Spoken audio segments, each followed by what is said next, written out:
Moses joining me on the desk now. I kind of love when you win championships through some fluky things. So Universal Heat, they won the North Division title with quite it's one of the strangest goals you'll see. Zane Franklin from 200 feet. It's probably, it seems if like anyone's going to do it, though, it's going to be Zane Franklin. Maybe. You know what? Maybe it's one of those like McDonald's trick shots. You just got to throw it off something, bank it. You know, it was poor on the kids' site. That's for SSAC, that is. But it was all great for the Heat. Of course, they're rolling and now 3 wins away from reaching the Western Canadians.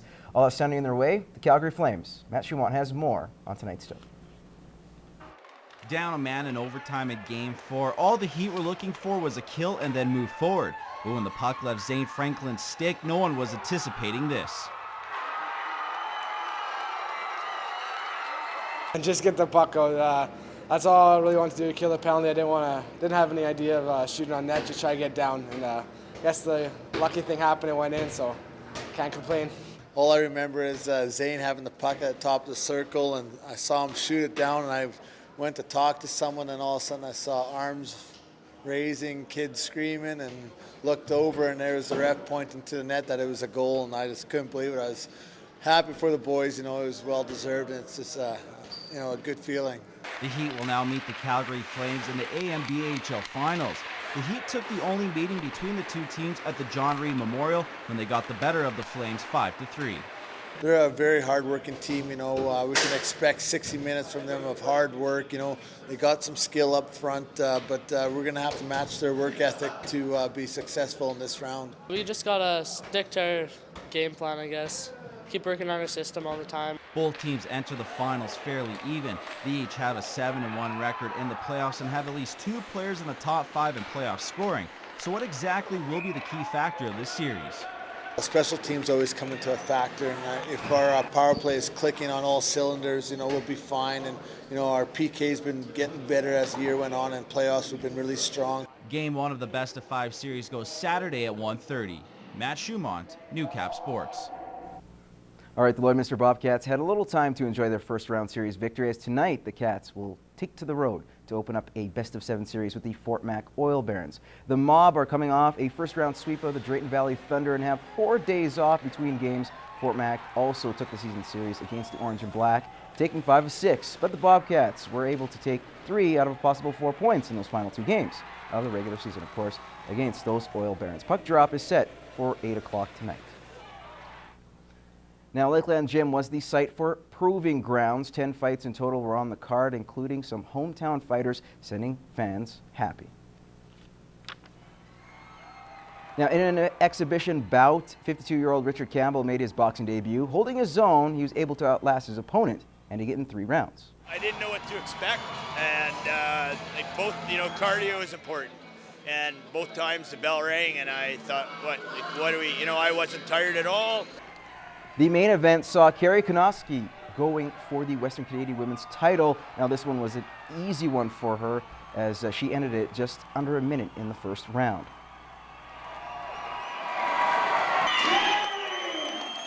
It feels good to end it that quickly, actually. She was a very heavy hitter.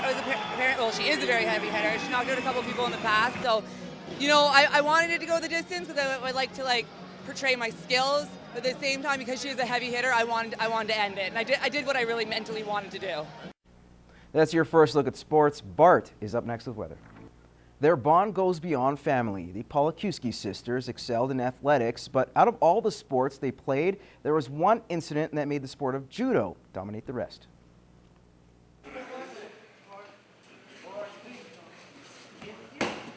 Some grade 4 tried to beat me up, and I was defenseless, so I ended up biting him. At that point, my parents knew that us girls needed self-defense. An unusual path that has led Jordan and her sisters to the sport of judo. The journey began in Lethbridge, where Jordan learned under the guidance of Yosh Senda, uncovering a hidden talent that saw her undefeated till the age of 14. I won everything. My first nationals I won. I was a little hot rod back in the day. What happened when you lost your first match? Do you think that the world was going to end for you? Yeah, I bawled and cried. And yeah. But obviously, I realized I had to work hard, keep working hard. There's people out there working harder than me, so I couldn't just do by talent. That determination is shown by the trophy cabinet, housing all the family success. Okay, so this is my cabinet of all my medals. This is my sister Brett's cabinet with her medals and accomplishments. And then over here we have Alex and then Sydney.